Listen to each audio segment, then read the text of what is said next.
Just in case there's anybody listening who's also a writer and is like, I'm not having that much fun.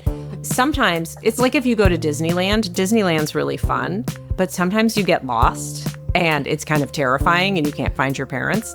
That also happens when I'm writing a book. As soon as I thought they could fake date, the whole book just got so exciting for me. Like I got to spend a whole year in fake dating. I really, and I say this like very seriously, I never want to write the story where the woman's life is falling apart and the man comes to rescue her, because that never happens. Hello and welcome to Elena Meets Your Author. No. Hello and welcome to Elena Meets the Author. I am your host, Elena Bose. This podcast explores how authors create a world that we want to escape into. Join me as we demystify the magic that authors use to keep us turning the page. Today, I'm speaking with return guest Annabel Monaghan, the author the internet has crowned the queen of the summer romance. As one interviewer said, and I'm paraphrasing, it's not summer until Annabel Monaghan has come out with a book. Her latest, Dolly All the Time, is a #1 New York Times bestseller and a Good Morning America book club pick. And it is the story of Dolly Brick, a single mom, a champion caretaker, the person on everyone's emergency contact list, who goes home to a fictional town next door to Newport, Rhode Island, and ends up fake dating the town's handsome heir.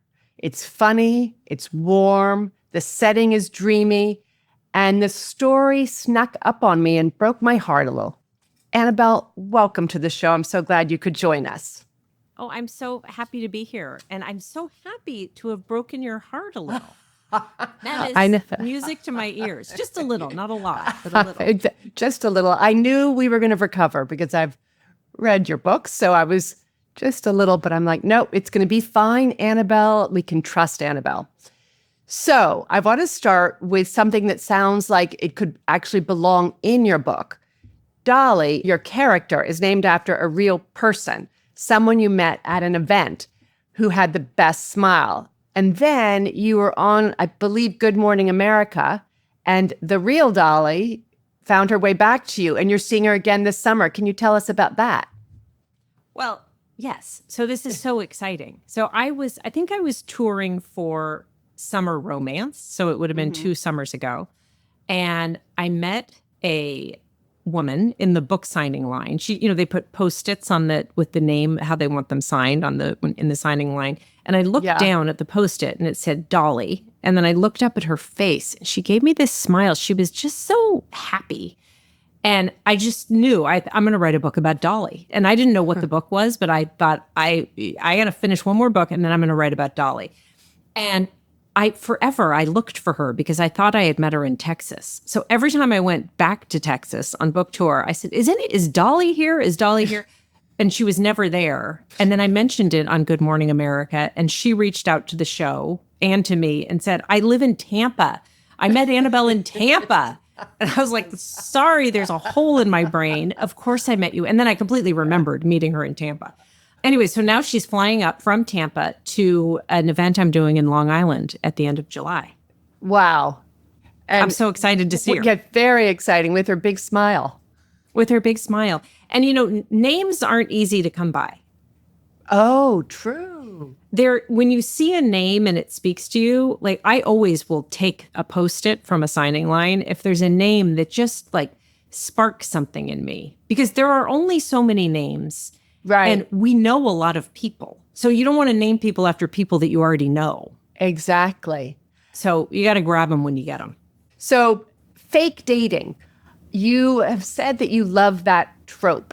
Why do you love it so much? And did that idea jump out at you early on? I love it so much that I can't even express to you how much I love it. It's like a drug. And I don't think about tropes when I'm writing a story. I just write a story. And then at the end, once it's published, people tell me what all the tropes were that I used. But fake dating is the exception. It's the one where if I even just get a feeling that a story might end up being fake dating, I cancel my plans and watch the movie, read the book. Like the proposal Right. with Ryan Reynolds, Pretty Woman. I absolutely love those stories. It is. Yeah. And so this story, I had them coming. They're from two totally different walks of life. Like, I didn't know how I could ever get them dating. I mean, she delivers the fish to the service entrance of his mansion. I mean, they're never going to meet, but they could fake date. And as soon as I thought they could fake date, the whole book just got so exciting for me. Like, I got to spend a whole year in fake dating. I love all the opportunities there are for touching unnecessarily. Oh, Right. So it's like, oh, well, we need to be pretending to be dating. So let's hold hands. And so you're like, okay, fine. And then you hold hands. And then there's like a little extra feeling there. Yeah. I love that. But I also love how, because you're fake dating, you're never going to see each other again. This is a means to an end. And so because you're not invested in this relationship and you don't have any other social context, you inadvertently kind of open up to each other more than you would normally. I think it opens up the opportunity for, let me tell you what the real deal is with me. Like, you'll just say it because who You're cares? never going to see that person again. That's right. Oh, I love that. Also, there was the whole thing about when he didn't need to touch her anymore because no one was watching, and yet he still did. So it's like, what's going on here? Is this fake or real? I'll tell you what's going on here. Yeah, you know better than most of us. Okay, you pulled a lot of your own life into this one. Disabled brother, a single mom, a grandfather who was a fishmonger, just like Dolly's dad. Is this one of your more personal books? Or autobiographical in some ways? Yes.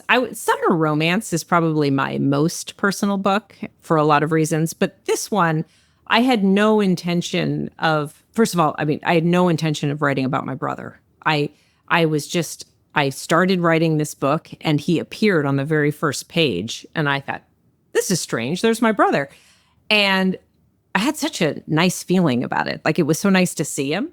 And I thought, okay, I'm just going to lean into this. And I ended up spending a whole year with my brother writing this story and just sort of remembering the person that he was and what it was like to live with him.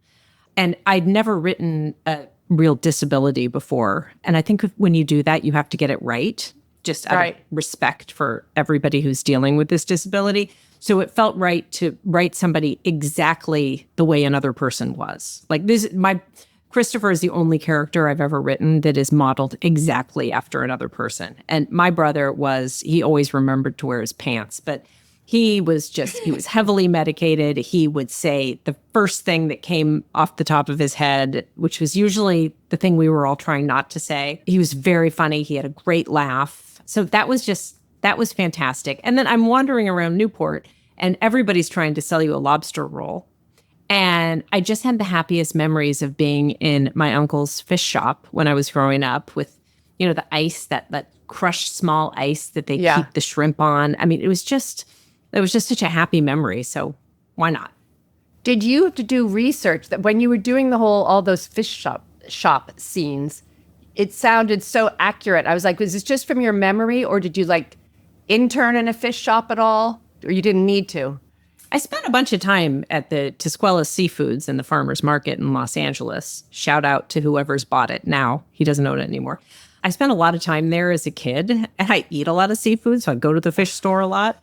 I have just a lot of sensory memories of that. I'm sure I Googled some language. When you're writing a book, you get stuck. You're like, what's that weird knife called that I'm always Googling stuff like that. Do you Google while you're writing, or do you worry it'll take you out of it and just Sometimes I do. Sometimes when I'm in a flow, I will say, and then he picked up the XX, and I just have XXs all over, and then I'm going to go back later, because you're absolutely right. Sometimes you will Google something and you will find the answer, and then you're like, I think I could take a walk right now. Like, you're just completely out of the workflow of what you were doing. Right.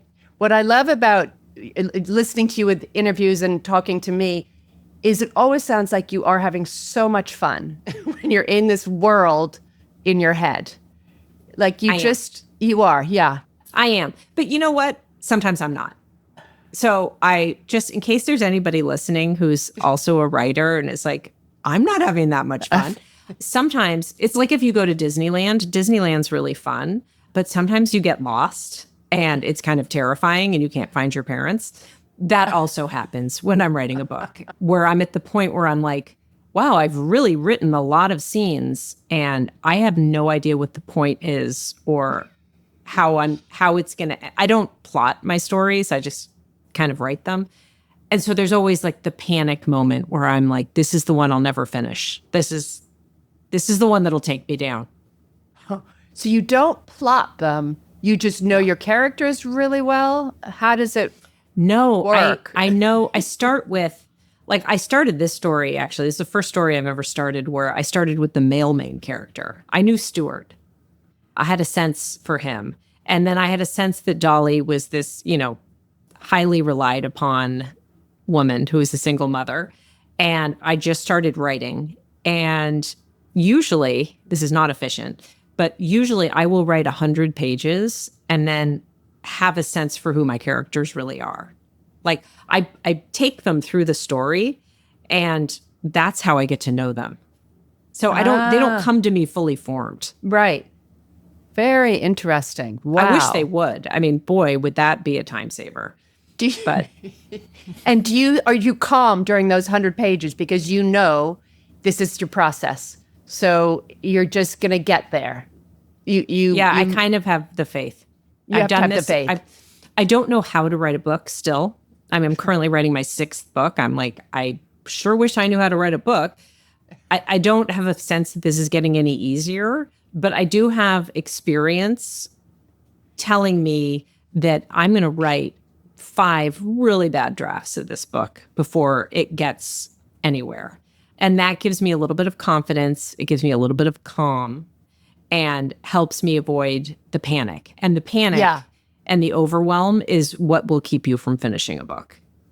Yeah, it's not helpful. Too much. It's too many words. It's too many scenes. It's too many people. It's like it starts to be too much. So you have to just stay calm. Stay calm. Okay, so back to the book.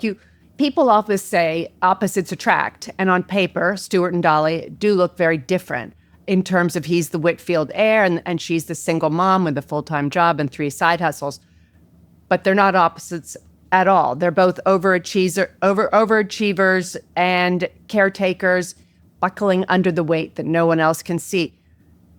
What made you think, do you think often that in love stories, it's that people can be almost like twins and fall in love? Or do you not really believe in opposites attract? Or it can be all over the map with what Well, I think, works? Love happens the way love happens. And I find often in books and in books that I write, there's, maybe the messy woman and the really uptight guy, and he helps her get her act together and she helps him loosen up and they kind of meet in the middle and everybody has, that happens in life, like my husband is really together and I'm not, and we're great together.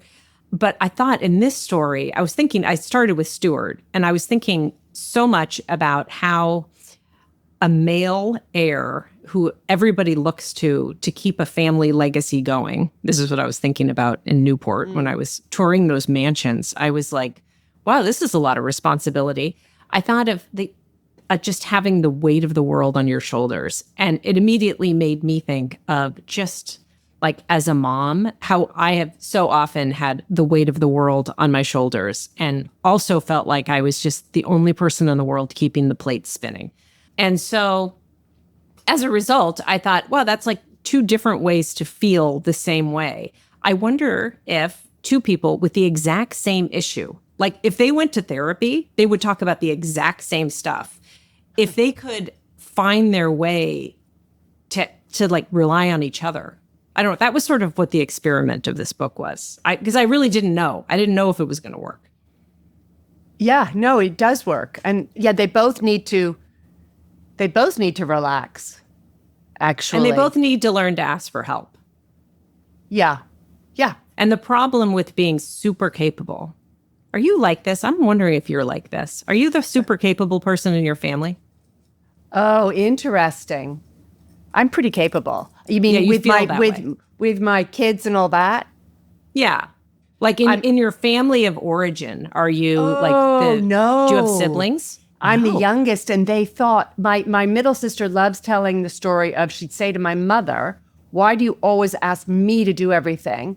And my mother would say, "Because the eldest would say no, and Elena would get it wrong." So I had a totally different, because I'm not like that at all now. But I had this. They put me in this role that wasn't really me, and then I left. This is to me, like I could talk to you about this forever. I just think it's so interesting. Excuse me, the roles that we take on in our families when we're growing up that don't necessarily have anything to do with the way we are. Yeah. And I think that people who are the doer in the family sometimes get so good at doing that it seems like it's too much work to ask for help because you could just do it faster yourself. And I think that Dolly and Stuart are both those kind of people. Those kind of people Definitely. who are like, they just don't bother asking anybody else because they've got it.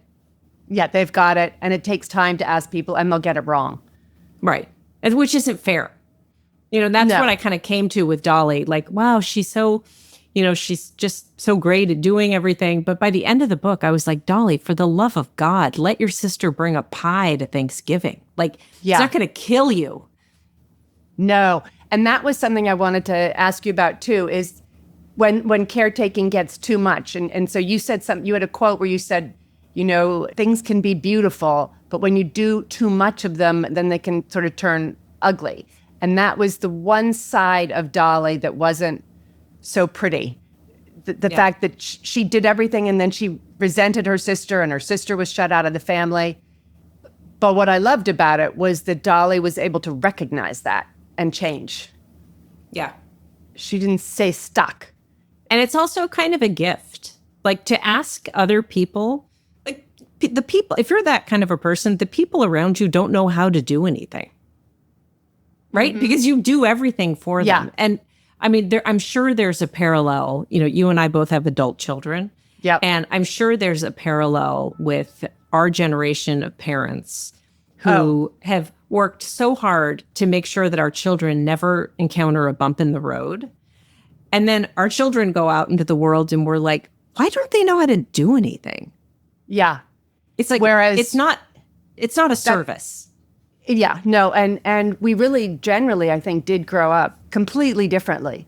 Like it was crazy. It was crazy. It was really. If my children knew how I grew up, like if they really understood. So much freedom. It was like, Mom, I might be home tomorrow. I don't know. I can't make any promises. She's like, that's okay. I'm going to be sitting here smoking. So, okay. Like it, and all of that, we joke about benign neglect in our generation, but like, it was a gift. Like, I've got skills, man. I've got I know how to survive. Totally. Exactly. So there's a balance there. I don't know. There is a balance. Can you tell us, so a little bit we've talked about, but I'm actually going to Newport next month for a wedding and I can't wait. And it is so beautiful. It is so beautiful. I've been there once before with so much history. Can you tell us a little bit about the setting for your town, Whitfield, which is the little sister to Newport, little fictional sister? So before all I had was I was going to write a book about Dolly and I wanted to set it in Rhode Island. That was my starting point for this book. So my husband and I went to Newport for 4 days on a business trip to check out Newport. And there's something about like the topography, the way the waves crash onto the cliffs. It's so dramatic and there's so much history. I was like, I just want to fall in love here. Like I loved it. And I love touring the mansions. The mansions are what got me started thinking about Stuart. And I listened to all of the audio tours of all the mansions. And so now I'm somehow like a member of all the different Newport preservation societies. And as I got home and I started getting more and more information and emails from, here's the dish that was brought over from Belgium by this family, all this. It occurred to me that Newport is too much for me to take on. Like, if I was going to set a book in Newport, I would have to become a historian, and I would have to get it exactly right. And two things to know about me. I'm not a historian, and I never get anything exactly right. I am like a B student. So I quickly pivoted to my own town that is exactly like Newport, but right next door. So that I could create the town dynamics, and I could just make it how I wanted to make it. And only one mansion. Yeah, there's only one mansion. There's some big houses on the way, but they're the real mansion. They're the real deal. And I just did an event a month ago up in Newport for the Newport Ladies Society or something. And it was interesting because the questions that they asked me about my research, all I could think was, thank God. Because I would have been under the firing line. Like, no, that's not east, it's north. What? No. If you write about a real place, you can't make mistakes. No, that was a smart move. But I love the way your books always have fantastic settings. That's a whole other character in your book. That's a whole other reason we escape into them. It's not just the love story. It's also where you take us. Thank you. It's really It's true. fun in the summer too. It's fun in summer books because it's hot out and you're in and out of the ocean and you have salt on your skin. All those like good sensual feelings. Exactly. It's just a great season. I love summer. So you keep coming home to heroines in their late 30s. Do you ever imagine writing a woman in her 40s, 50s, or beyond, or does that just not grab you in the same way? Oh, it absolutely does. And do you know, I don't know if you noticed, but Dolly turns 40 in this book. Oh, she does towards the end. I mean, isn't that disgusting? A woman that old? Out carousing. What is she doing? So disrespectful. I know. Somebody get her a walker. But no, that is the oldest that any of my heroines have turned. But there's a book I'd love to write about a woman in her 50s. With all of that sort of starting over energy that you can have in your 50s. Maybe you had children at home, maybe you don't anymore. Maybe you were married for a long time and you're not anymore, and you're 50. This is me. It's a really good time. It's a really good time. And you still look okay in your 50s. Right? Yeah. You're still closed out in your 60s. In your 50s, you're still rocking it. You are. Well, take it from me. It's a stretch. Okay. Maybe you were. I don't know. This is what my 60-year-old. I'm 64, and we have a group, and we all say we were rocking it, and none of us disagree. Okay. I love it. I think that's a really interesting time of life. I would definitely write that, and certainly somebody in their 40s. Okay. But you always do run the risk. I love that my readers are between like 18 and 80. I have a really broad span of readers. And at my book events, especially in the last 3 years, a lot of times mothers and daughters come to my events together. And sometimes they bring the grandmother. Wow. And it's really special. And I wonder if I wrote the book about the one woman in her 50s, am I going to lose the 18-year-olds? I don't know. I don't know how that goes. And maybe it doesn't matter. But for now, like, there's nothing to me more special than multi-generational reading of my book. It just makes me feel really just wonderful. I love it. You're right. And 39 into 40, you still have the 18-year-olds just. It's just over the line. So this book, you've said, is a little bit Cinderella and a little bit Pretty Woman. But both of those are rescue stories, a woman lifted out of her circumstances by a wealthy man. Dolly is nobody's damsel. She's the one that everyone leans on. So when you reach for those fairy tales, are you honoring them or quietly rewriting them? handing us the glass slipper shape, but a heroine who is strong and never a victim. Oh, that's really exactly, it's better than I would have said it, but that is exactly what I was trying to do. What I didn't love, I mean, obviously, like Cinderella is rescued. In Pretty Woman, she is, there's a part where he says that she rescued him or something like that. Right. And, she's a woman in her own right. However, I didn't want Dolly to be so blown away by their wealth. I actually wanted Dolly to be the eye-rolling local who's like, here they all come to make all the noise. Thank God they buy so much shrimp. But right. I mean, the Whitfields, give me a break. And her mother was very interested in the Whitfields and, obsessed with all the things they had. And I really wanted Dolly to show up for dinner there and not be like, oh my goodness, I can't believe we're being served by. I just wanted her to be fine with it. And that was really important to me. The scene that bothers me in Pretty Woman is when they go out to dinner with the clients and Richard Gere orders escargot for her. Do you remember this? Keep going, because I have seen that movie first of all, it's rude to order someone escargot. And also, why is he ordering it for her? And why escargot. is he ordering her food? Like, that's right. annoying. Yeah. She can order. She can read. Yeah. And then she gets the escargot and she takes it with the tongs and it flies across the room comedically because like she doesn't know how to be in a restaurant. It's like, I find stuff like that so demeaning. Like, maybe you don't have money, but you still know how to eat a meal. Yeah. Right? Like, it was. And also, like, why did he order her escargot? To set it up for some comedic ending, because I wouldn't want someone ordering snails for me. That's something I have to make the decision that I'm going to eat. I don't want anybody ordering anything for me. Yeah. You know what? I got this. Anyways, I want Dolly's and I got this kind of a person. And that was really important to me, that she, first of all, was going to be absolutely fine without him.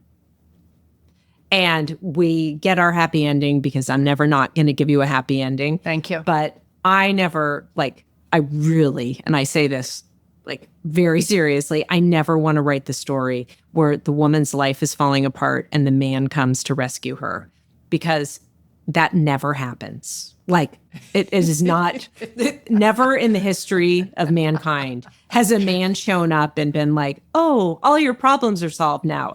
That's not a thing. So I really prefer a character who's like, she's got it, but that would be nice too. And then she also has the guy. Yeah, and she's very open when she goes to dinner with his family about, she never says she's the fish heir to them. That was funny. No. But she's honest about who she is. That's not... You recognize me because I deliver the fish. My dad's Dolly Brick. Yeah. The fish guy. I also liked the name Brick. That's solid. It's solid. Right? That was... Is that what it was? I think that was the idea. I actually have no idea where that name came from. Oh, because I thought brick, I'm picturing it. Yeah. Like buildings, foundation, strong. I thought it was good. Yeah. Especially with Dolly. It's quite... Dolly Brick. Okay, hold on. Dolly is forever coaching Stuart to be specific. First with his compliments. You have pretty eyes, beats, you look pretty. And then when he comes to win her back, she tells him, just say what you want, and the more specific, the better. Is that secretly or not secretly your rule too? That is specificity, the thing that separates a love story that readers can believe and relate to from one that feels a bit inauthentic? Well, yes. And also, I believe this about falling in love. You don't fall in love with somebody because he's handsome. You fall in love with a particular way that he does something. And to be seen in a particular way, to be noticed, I something particular that someone notices about you and compliments makes you feel seen and this person is tuned into me, rather than you're a stick figure that I'm going to bring into bed. I think, right? I mean, that's a lot of dating. But it's falling in love is, it's not I'm falling in love with him because he's just a good guy. It's not that. It's because he's Tom He's like that guy. He's like all of the sum of all of those really specific things. So I do believe in that. And I like it in writing. I like to see exactly like, oh, he's so thoughtful is not as good as he's trying to make me a cup of tea because with he honey. thinks I need tea with honey because that's how I like my tea. Yeah. So the humor in the book is fantastic. And I really believe that Stuart loves Dolly because I can watch her wit delight him. She's so funny and just quick and all the time. And I believe that Dolly loves her best friend Naomi because of their comic shorthand. And I love Naomi too because she is extremely funny and really, she's a breath of fresh air in this book. I loved her. But when you're writing the banter, are you revealing a relationship? Maybe I know the answer to this, that you already understand, or are you discovering it as you go? It sounds like maybe the latter. Maybe a little bit of both.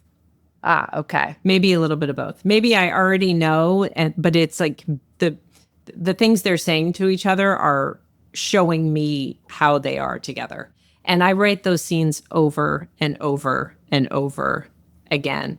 It's funny that you say Naomi is a breath of fresh air because there was one draft of this book, I'll call it the third draft, where my editor said, this book's kind of heavy. Like it just felt like, the roof and the cry, it was just like all one thing after another. Meningitis. It's like, whoa. Yeah, right. Like, wow, this is really something. And she said, it's just not funny. And I said, which is 100% true. I'm like, funny either happens or it doesn't happen. Like, I don't know how to make something funny. I can't go into a scene and add humor. Like it either happens while I'm writing or it doesn't happen at all. Sorry about that. But then I started bringing Naomi into more scenes and into more situations. And every time Naomi walked into the situation, things were funny. Yeah. And she just she was the breath of fresh air that kept this book from being like the sad meningitis story. It was like a miracle. Yeah, she's good. She's very good. But also, I do think Dolly's very funny with Stuart, even when they first meet. And she's just like, I don't know, she's got her shorts on. She's making just quips because it's clear he has no idea how to change a tire. That whole scene with the tire. And you can sense the attraction in that. And you can scene. also sense how she feels superior to him.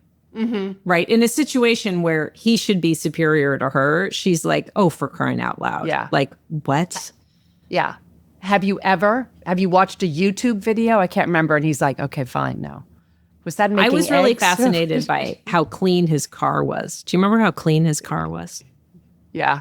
That must be one of the drivers. Yeah. I just love that. I'm like, what is your life that your car is this clean? Oh, yeah. There's so much help that we don't even know about. I love it. I love it. Yeah. Okay. Let's see. Let's say this turns into a film. Who is going to play Dolly and who is going to play Stuart? And it can't just be obviously someone who's good looking. Who can handle Dolly's wit and Stuart's Atlas, I'm carrying the world, as well as being super handsome? So when I think of Stuart, I think of Cary Grant, who is not currently available for filmmaking. No. And I don't know another. I can actually picture Stuart. Like he could walk into the room and I'd be like, oh, Stuart. But I don't know who he would be.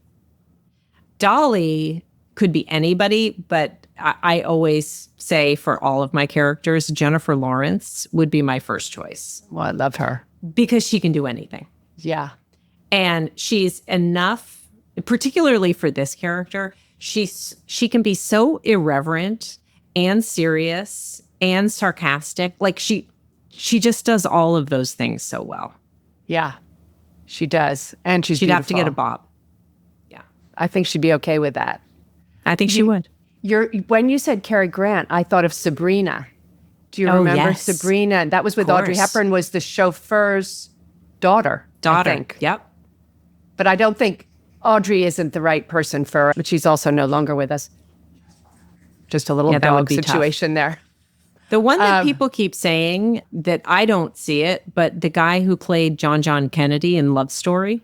Oh, you know what I'm talking about? yeah. I didn't watch the series, and my kids tell me I need to. It's really good, but I've seen it. I really loved it. Yeah, that's what they said, and they're like, "Mommy, really watch loved it." Yeah, I will. Does he seem a bit young? I don't know. Cary Grant was in a white shirt, kind of rolled up sleeves by his car. I can really see it. Yeah. I can too. No, I don't know. I don't know about that guy. Well, I'll have to watch it and I'll get back to you. Okay, I'll stand by. Okay. You've been crowned Queen of the Summer Romance, 5 books in 5 years. Does the crown feel like a fit, a box, or a dare? Oh my gosh, a dare. That is so great. Yes, I wouldn't have thought of that, but yes, it feels, when I see people say that, my first thought is, that's Ellen Hildebrand. That's not me. And I think I just don't even know what that means, but I'm just going to keep going. And it doesn't feel like a box, because I feel like if I wanted to write a book that wasn't in the summer, that would be fine. And I feel like my publisher would let me do that. But I do think I would always write a romance. I don't know how to think about a story without people falling in love. Right. I just, like, it's just the way my eye goes. It's the way my heart goes. You know, I just think that, you know, if a story is going to be about you becoming your best self, you're probably going to need to get really vulnerable to get there. And there's nothing that makes you more vulnerable than falling in love. So I think that I'll always write a romance. And you handle all your romance scenes really well. It's never too much. It's never too graphic. Like, you do say things like, you know, I just want my dress to, what was it, to spool on the floor. There's a lot of that, but fairies and finger on the back, or, you know, but you keep it very PG. Somehow it's very evocative. Well, thank you. I'm really working on this. This has been, you know, in 5 books, I'm just like learning a little bit about how that is, and also being more comfortable with it. Like in my first book, Nora Goes Off Script, it's a paragraph. And if you're not really concentrating, you'll miss the whole thing. Like it happens so fast. But it is a part of people like coming together and getting to know each other. And there's 2 ways to write these scenes. One is that way, which is where you're sort of seeing how she's feeling and the emotional way they are together. And the other way is where you have body parts doing things.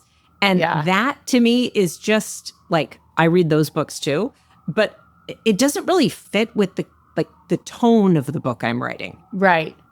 Right. So it's like you have all these things happen, and then all of a sudden you've got all these body parts everywhere. It doesn't feel natural to my books. So I mean, that's kind of why they stay where they are. The way they are. It's a very good spot, because it's believable, and then people can just go on. Well, pretty much. Well, thank you. So thank you. I have struggled. I've probably told you this before, but I think it was in last book's It's a Love Story, where I had a comment from my editor during the sex scene. And she says in the margin, "Are they having sex? I can't tell." I was like, I thought this was pretty steamy. She's like, I don't know what's happening here. That sounds like so much fun. So it's fun with your comedy shows with your editor, where I love my editor. Yeah. I absolutely adore her, and she does not let me get away with anything. Right. But she is such a gift. And she gets you. She gets what I'm trying to do. Yeah. And then she often steers me back towards it. You know, she's like a laser, and I'm like a, you know, wandering around kind of a person. Yeah. Also in another interview, you said that you had the mother in there all the time. And then she was like, we don't need the mother. And when I was reading it a second time, I'm like, yeah, thank God the mother wasn't there, because not having her there made it that much more powerful. course. the absence of her. Of course. I had no idea. Like, I would never have known that if my editor hadn't said that. I also tend to put in the whole kitchen sink in a book. And then it's sometimes about taking away the things. Because if the story is the love story, that has to be the biggest thing. And often I will just throw in too many side stories that have nothing to do with anything. Right. But fine. And then you've got your editor and it all works. You take them out. Exactly. The book ends on Dolly realizing that loving Stuart gave her eyes towards what's possible, to be put first, to be backed up, to move through what she calls what Dolly calls and what you wrote, the chest-pinching vulnerability of asking for help. Was that always kind of what you were writing toward, that the growth here isn't being, I guess we've covered this too, we've covered everything, isn't being rescued, it's the harder thing about learning to let people in? Yes. And learning to not be in total control of everything all the time. And I don't know if that was always the plan, but that's sort of what I came to. Somebody in a review said that this book is the tightrope walk between partnership and self-sufficiency. I thought, I wish I'd written that. That was exactly what I was trying to make this book about. It was, the idea that I absolutely can do everything on my own, but I don't have to. Mm-hmm, mm-hmm. I could also let somebody in. I could take a day off. Yeah, exactly. Go on that yacht. So my last question is your 2027 novel, which already sounds great. So it's a college senior falls for a guy on the slow train to Montauk, which I love because that train is very slow. And so it's very believable already. And the moment they arrive, her best friend runs into his arms. And then you jump forward 16 years to where they're all 38 this time, but who knows? Maybe it's a 2-year book. Where did that come from? And how much can you tell me before your editor says enough? That's basically it. So it turns out when she gets there, she's madly in love with this guy. His name is August James, and he's a fox. And her best friend runs into his arms because he's the guy that she planned the whole weekend around seeing. So that's over. We skip ahead, and it is a little bit reflective. We don't go back and forth in time anymore. This has just changed, but it is reflective of all the things that have happened over the last 16 years and where they all are in their lives. I think that's all I can say without making everything different. A big spoiler. Fine. But that's very different from what you've done, isn't it? Yes, I don't think any book. of your books have had that. Yeah, it's a different book. It's about what if you finally, you always wanted to fall in love and you fell in love with the one person in the world that you cannot have. What do you do then? That's what it's about. I think that's what it's about. I don't know. I'm not done. I don't know. Okay. Well, usually two weeks after I finish a book and I'm never going to see it again, then I'm like, I know what this book is about. That's when it sort of occurs to me. Are you in that period where you're just you're shutting yourself into a room or your private space and you're getting lost in it? Are you in that phase now? I am in that phase. Which is a fun phase for you. It's fun. It's fun. Good. I have a whole book, but it just isn't right yet. So I am diving back into the book and rearranging and deleting and making new things and trying to make it a house I want to live in. Yeah. Fantastic. You were so fast and efficient. I'm very impressed and I can't wait to read it. And I won't ask you any more questions. But thank you, Annabel. Those are all my questions. Congratulations again. And it's really good. Really good. How many weeks has it been on the New York Times bestseller list? 5. Not bad. Because it's great. I mean, I've never been on more than 1. So 5 really? Is amazing. Oh my God. Yes. It's terrific. Yeah. It's got it's still chugging along. People are reading it. So congratulations. I'm so grateful. Thank you.